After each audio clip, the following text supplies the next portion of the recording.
Welcome back, guys. So guess what? We're doing things a little bit different today. We are actually in our brand new home. That's right. Me and my girlfriend at the beginning of the year, we purchased a new home in hopes that 2023 is going to be a great year. A year of growth and prosperity, lots of learning, and lots of firsts. So hopefully that we can attribute to our race program and everything moving forward, which I'm actually excited that you guys will be coming along the journey with us because, guys, without you, I can't be able to do this. So do me a favor, click the subscribe button down below for me. Make sure you turn on that bell notification, be notified every time I post a video, because guys, like I said, there's a whole bunch of content coming. And I don't know if you can look down on the floor right here, you probably can't see it, but you guys have been asking and asking and asking for EMtron videos. So I'm pleased to tell you, we are finally diving into a little wiring series that will hopefully guide you in everything you need for the EMtron. Yes, we are going to be trying to do it with our stock engine harness, but I do have a backup plan B if we aren't able to achieve it, to actually build our own engine harness. Now, this might not necessarily pertain to you specifically and your setup, but for everything that we are doing and all the extras that I've added onto this, this is kind of the route that I'm gonna have to go.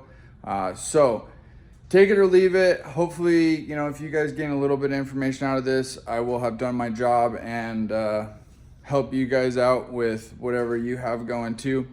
So we're just gonna go ahead and bust right into this. I will notify you now that a lot of this is gonna be time-lapse, so I apologize if that's boring or whatever, you know, just skip over it.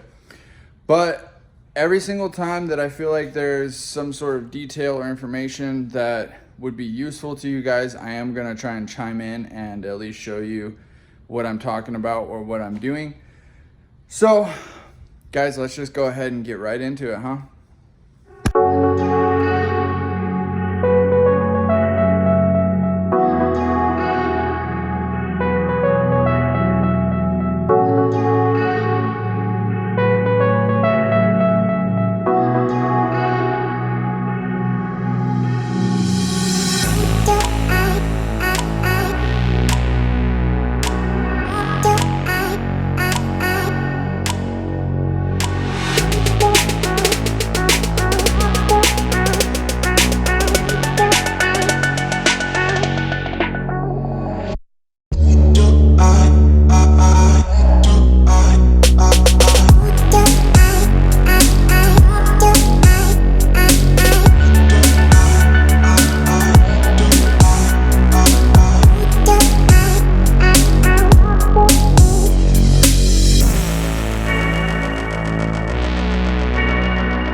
Time lapse, but this is kind of the point to where I have gotten since that time lapse left off.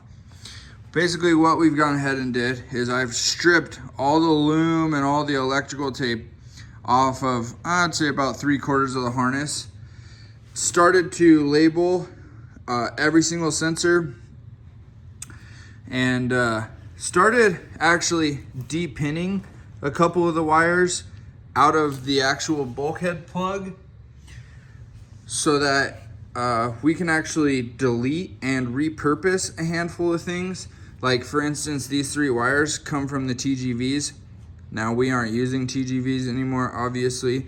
So if I can pull like sensor grounds and, you know, like 5-volt power and whatnot from some of the wires that are already existing in here, I'm going to go ahead and do that.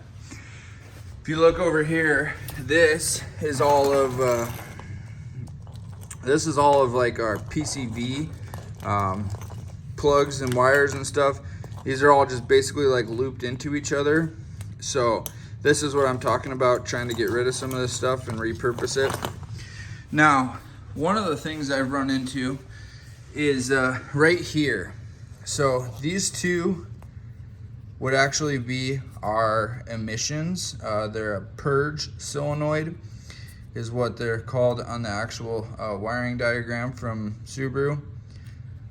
These guys, believe it or not, actually have a 5-volt power and a sensor ground, which are 2 things that you need for an analog sensor, like say for instance, map sensor, or like a AEM 150 PSIG sensor. Because what I want to do this time around is I want to actually use a bunch of sensors to be able to actually use analog digital data for the EMtron so that we can set up things like safeties and whatnot like that. So super cool that we're going to be able to do this. But what I'm going to go ahead and do is I'm actually going to finish stripping the rest of the harness off, put you guys back up on a time lapse, and then we're going to really dive deep into a lot of these things.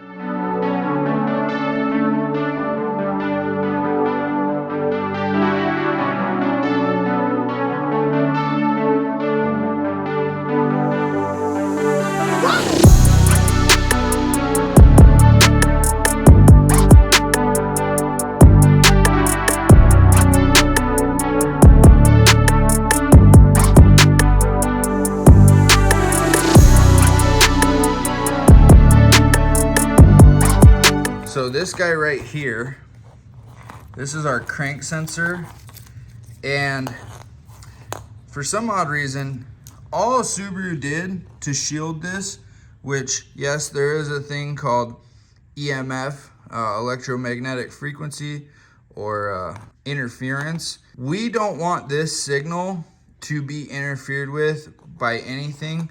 Like say for instance, these are ignition coils. We are now running a what's called an IGN-1A smart coil, and they are very power hungry. So we're gonna have to upgrade these wires in order to run those, and I don't want the power that's needed to draw for these smart coils to work to interfere with something like our crank sensor, right? I feel like Subaru's done a pretty cheap way to not really put the proper wires or safeguards in place. So we're actually probably going to buy some actual shielded wire and redo this. I know that I can get all these plugs and everything from iWire, which believe it or not, I actually got a new receptacle bulkhead plug there too from iWire.